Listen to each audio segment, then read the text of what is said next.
yo soy Luli y les doy la bienvenida una vez más a este canal. El día de hoy vamos a responder a 20 preguntas Disney que la gente normalmente cree que no tienen respuesta. Así que si te interesa este tema, quédate en este canal.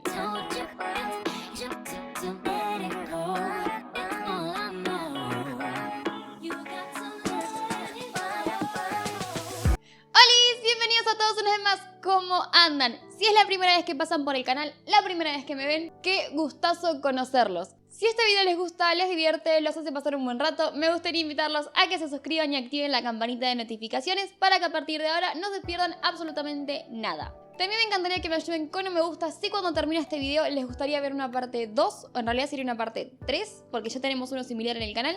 Así que con sus deditos arriba yo puedo saber que este tipo de contenido les gusta y seguir haciendo de este tipo. Bien, como habrán escuchado en el título y en la intro, el día de hoy vamos a estar haciendo o respondiendo a 20 preguntas que normalmente la gente cree que no tienen respuesta sobre obviamente Disney. Ya teníamos un video relativamente similar, así que este sería como la parte 2 de esta secuencia de videos, pero la cantidad de preguntas que la gente normalmente cree que no tienen respuesta son infinitas, así que podríamos seguir haciendo de estos videos muchísimos, pero hoy solamente vamos a estar respondiendo 20 de estas. Las preguntas que vamos a estar contestando las saqué de internet y no las leí todas porque la idea también es irlas respondiendo en el momento, pero sí leí las primeras 2 o 3 como para saber si efectivamente era lo que estaba buscando o no. Y al menos de las que pude leer, algunas sí son un poco rebuscadas y hay como que pensarlas un poquito. Y otras en serio me hacen pensar que la persona que estuvo escribiendo esa pregunta no vio la película o que no pudo contextualizarla.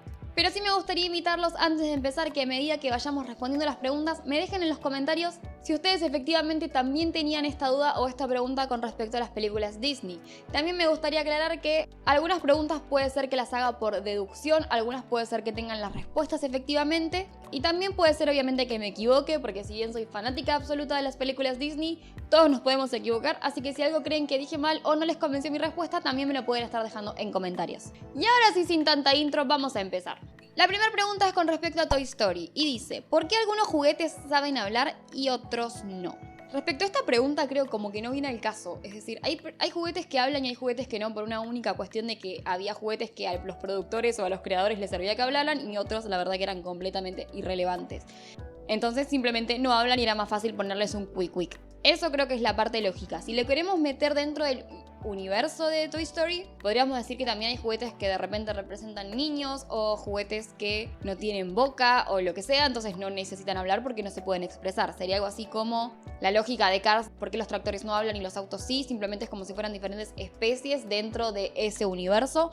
Creo que esa podría ser la lógica dentro del universo de Toy Story, pero sí creo que el motivo real es que simplemente no necesitaban que esos juguetes en particular hablaran. La segunda pregunta es sobre Aladdin y dice, cuando el genio convirtió a Aladdin en príncipe, ¿habrá creado algún reino para él? ¿Dónde se ubica? Y si no, ¿cómo puede llamarse príncipe sin tener un reino? Bien, la realidad es que no, el genio no crea ningún tipo de reino para él y de hecho esta pregunta se trata como de responder en el live action, si mal no recuerdo, tampoco la vi tantas veces esa en particular, donde son un poco más lógicos y Jasmine creo o Jafar pregunta dónde es que efectivamente se encuentra el reino de Ababua porque es como nunca escuché hablar de ese reino, ¿de dónde saliste vos príncipe? Entonces sí en el live action trataron como de ser un poco más lógicos que en la película animada no hace falta. La realidad es que basándonos en esta segunda película vamos a decir que no, el genio no crea un reino para él, simplemente le da un título ficticio.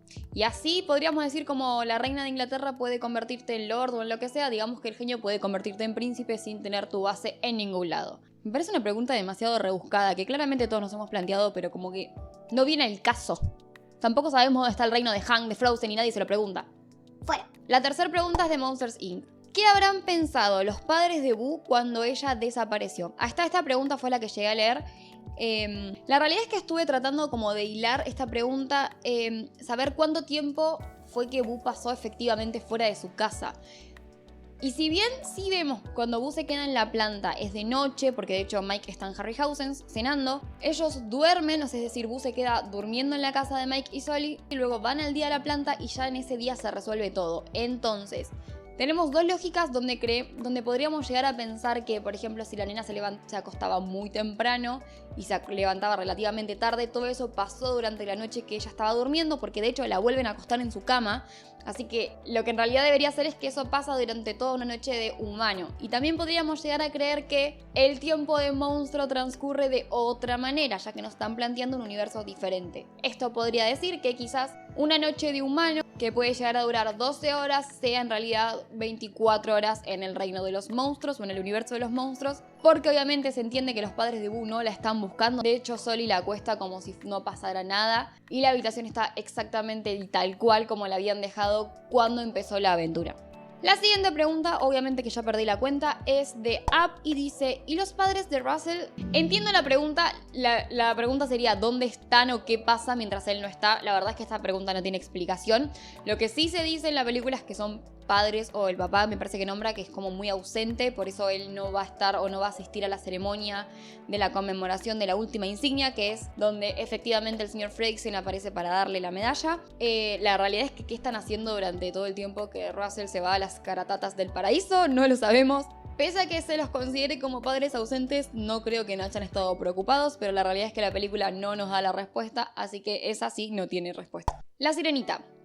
¿Por qué el príncipe Eric no tomó a Ariel por psicópata? Empezó a peinarse el pelo con un tenedor en plena cena. La realidad es que si yo viera... Esta pregunta es bastante rara. Porque si yo viera a una persona peinándose con un tenedor, no creería que es una psicópata. Creería quizás que es un poco cochino si no tiene el pelo limpio, pero... Hay gente que se rasca la espalda con los tenedores y come y nadie lo considera una psicópata. Así que esta pregunta es bastante extraña. Otra pregunta con respecto a la Sirenita. ¿No le habrá inquietado a Ariel el hecho de que le sirvieran más mariscos para la cena? Es una sirenita, se supone que desde su infancia está rodeado de ellos e incluso es su amiga.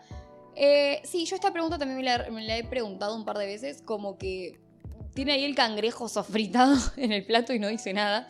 Pero creo que también porque en ese momento ya está como más concentrada en salvarlo a Sebastián de la situación que en comer. O sea, efectivamente ella no debe haber comido, de hecho no se muestra esa escena. Pero creo que es todo tan nuevo que no llegó como a entender lo que estaba pasando en la situación. Así que sí, creo que le podría haber llegado a dar impresión, pero creo que ni siquiera se percató de lo que estaba pasando. Luego dice: ¿cómo Úrsula lograba pintarse las uñas debajo del mar? Puedo estar equivocada, pero yo considero que no se pinta las uñas, se pinta los labios. Ah, bueno, no, está bien. La foto es de ella pintándose los labios, pero tiene las uñas pintadas. Es tan sencillo como para decir que están utilizando algo que simplemente se puede usar abajo del agua y ya. O sea, estamos hablando de una película donde le roban la voz con una pócima y una caracola y nos estamos planteando por qué se pintan las uñas. Tranquilamente pueden ser su color de uñas naturales, o sea, es un pulpo semi-humano. Gente. Buscando a Nemo. ¿Cómo pudo Nemo lastimarse una aleta siendo un huevo? ¿Acaso tenían aletas a una edad tan temprana?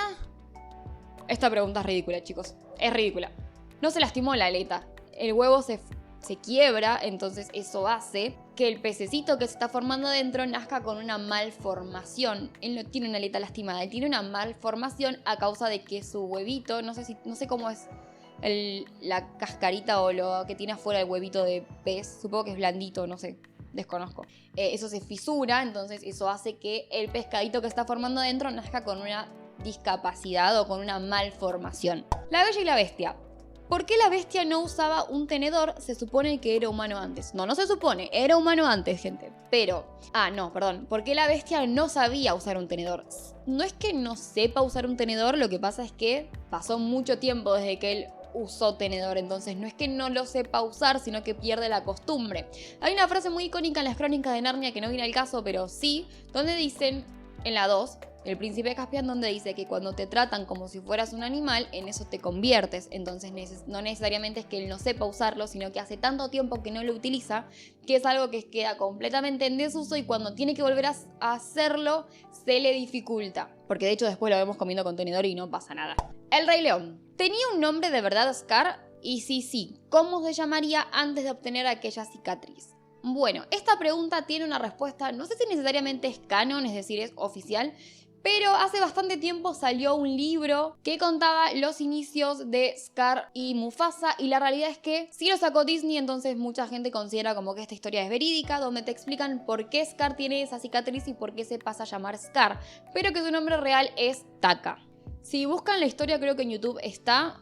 No sé necesariamente si el libro sigue circulando, posiblemente en algún coleccionista debe seguir existiendo. Hay gente que prefiere ignorarlo y directamente dicen, ok, la historia comienza desde El Rey León 1, y otra gente que sí considera que ese libro es como la historia previa y sí lo tienen en cuenta. 101 Dálmatas.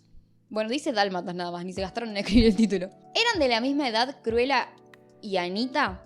¿Cómo se hicieron amigas y por qué? Considerando la personalidad horrible de Cruella y sus maldades, es más que extraño. Bueno, yo vengo acá un poco a reivindicar el personaje o el villano de Cruella. Yo no creo que Cruella esté como loca desde el primer momento. Sí creo que es una mujer muy intensa, con una personalidad bastante particular, pero se convierte después durante la película en una persona muy obsesiva que está dispuesta a hacer lo que sea para conseguir su cometido, que en este caso es un abrigo. Obviamente eso es una banalidad de lo que están tratando de mostrar en este personaje, pero no creo que toda su vida haya sido así. Yo creo que toda su vida ella tuvo lo que quiso y no tuvo que pelear por nada. Voy a estar descontando, por favor, el live action de Cruella, ese no lo estoy teniendo en cuenta, así que me estoy inventando mi propia historia del personaje, o al menos basándome en lo que me presentan en las películas animadas. Entonces, cuando no logra conseguir ese abrigo que ella quiere, empieza como a convertirse muy obsesiva y no le importa pasar por arriba de nada con tal de tenerlo. No creo que en su cotidiano hubiera sido así, ni haya sido como su proceder durante todo el tiempo anterior a lo de los dálmatas. Sí creo, obviamente, que era una mujer como muy estricta, bastante extraña, muy particular, pero no a ese nivel de obsesión. Anita y ella no son amigas. Anita es la empleada de Cruella, es decir, trabajan juntas, Cruella es su jefa.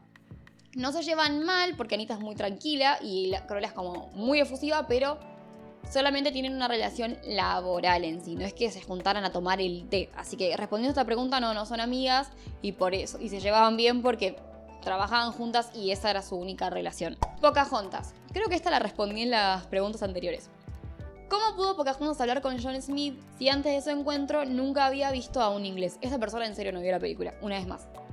La respuesta a esto es muy básica y es simplemente, te la dan en la película esta explicación donde dicen que ella abre el corazón y puede entender lo que sea. Entonces ella como que se abre a la idea de que venga un inglés. El hecho de la barrera de idioma, si bien nosotros lo razonamos y decimos es imposible, lo que ella en realidad o lo que la película nos quiere mostrar es como abrir tu mente a lo desconocido. Lo que pasa es que nosotros entendemos que esa barrera es un idioma y que es imposible sacarlo, traspasar esa barrera abriendo tu mente, pero es como más una metáfora.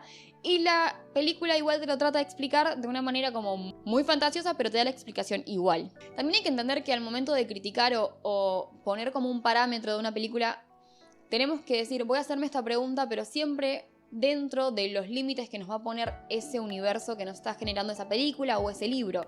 Entonces, si uno lo razona sacándolo del universo, es decir, uno dice, es imposible que esto suceda, pero basándonos en los parámetros del universo que nos propone esta película, la explicación está dada y no tenemos por qué sacarla, porque estaríamos descontextualizando por completo para hacer esta pregunta. No sé si me expliqué. La Bella Durmiente. ¿Por qué los padres de Aurora no invitaron a Maléfica? Hubieran evitado todo ese desastre. La realidad es que no. No lo hubieran invitado porque es una hechicera y no se hubieran evitado este desastre, porque aunque lo hubieran invitado esto hubiera sucedido igual. Si no era este maleficio, hubiera sido otro. Pero el objetivo de Maléfica es ser mala, así que no se hubiera evitado, hubiera pasado lo mismo, solamente que con una invitación y se hubieran sentido todavía peor. La siguiente pregunta la estoy tratando de leer y no la contextualizo. ¿Cómo pudo Aurora sobrevivir tanto tiempo sin comida ni agua? ¿A qué le llama tanto tiempo esta página?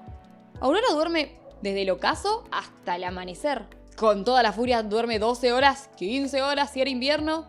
Gente, les puedo asegurar que muchos de ustedes duermen 12, 15 horas o hasta más sin comer ni tomar nada y no se mueren. La Cenicienta. Si la maltrataban en su casa, ¿por qué nunca intentó huir? Esta pregunta también es bastante particular. Si nos basamos en la explicación extraña que nos quiso dar el live action diciendo que no quiere huir porque tiene que ser buena y bondadosa y no sé qué, bla bla bla, por eso no se va porque la madre le pide que sea buena y bondadosa y no sé qué otras cosas medias extrañas, Pero creo que la película animada lo explica con una forma mucho más lógica, y es que, gente, el contexto en el cual está narrado Cenicienta es una época donde una mujer, bajo ningún concepto, podía agarrar sus bolsos e irse porque no tenía dónde ir. ¿A dónde hubiera ido a parar una Cenicienta sola en el mundo, sin trabajo, sin marido, sin un padre que la mantenga? Lamentablemente, en este contexto social, una mujer sola no se podía valer por sus propios medios. Ya es bastante extraño que la madrastra viva sola y no tenga marido con sus hijas y con Cenicienta, pero pónganse que, bueno, como era viuda, estaba como socialmente aceptado y necesitaba casar a sus hijas. Pero una mujer soltera, sola, joven, no hubiera ido a ningún lado, no podía ir a ningún lado, así tuviera toda la intención del mundo. Wall-E. ¿Por qué de todos los robots tipo Wall-E solo quedó uno? ¿Qué les pasó a los demás? Los demás robots están, chicos, lo que pasa es que están todos desactivados, y te lo explica, creo que hasta en el tráiler, no tenés ni que ver la película, que dice que se olvidan de desactivar al último robot, que es Wall-E, que sigue trabajando, pero sí están los robots. Blancanieves y los 7 enanitos. ¿Por qué los enanitos trabajan en la mina para sacar piedras preciosas? ¿Para qué las necesitaban y qué hacían con ellas a continuación? No tengo idea. Podríamos decir que las vendían, por ejemplo, al palacio, la verdad es que no te lo explica, pero... es simpático, no tiene una explicación, trabajaban de eso. Los Increíbles. No, chicos, no. Esta pregunta dice, ¿por qué el gobierno nunca les dio aviso acerca de la trampa si como que todos los superhéroes estaban bajo vigilancia? No estaban todos los superhéroes bajo vigilancia. Hubo algunos superhéroes que permanecieron en el anonimato y que no sabían dónde estaban y no estaban siendo rastreados. Por lo tanto, la familia de ellos no está rastreada. Dicen que cuando empieza la persecución de los superhéroes, dice que es momento de que salgan a la luz o desaparezcan, y ellos deciden desaparecer, así que ellos no están siendo rastreados por el gobierno. Sí es verdad que tienen como su amigo, que es el abogado que cuando a Bob lo despiden hace el pago y los muda y bla bla bla. Pero él no forma parte como del gobierno que los quiere desaparecer, sino que es como una ayuda a los superhéroes porque él conoce su identidad. Así que no, esta pregunta no tiene sentido. Enredados. ¿Cómo puede Rapunzel mantener su cabeza derecha? Ha de ser muy difícil considerando todo el cabello que tiene que cargar. No creo que pese tanto, lo que sí creo que debe ser bastante incómodo y se le debe enganchar con las cosas, pero así de peso no creo que sea el caso. Frozen, una aventura congelada. ¿Por qué Olaf no se derritió cuando llegaron con los trolls? No tenían nieve, pero tenían un montón de geysers calientes. Pues porque hacía frío en el entorno. Sí, definitivamente, porque era invierno.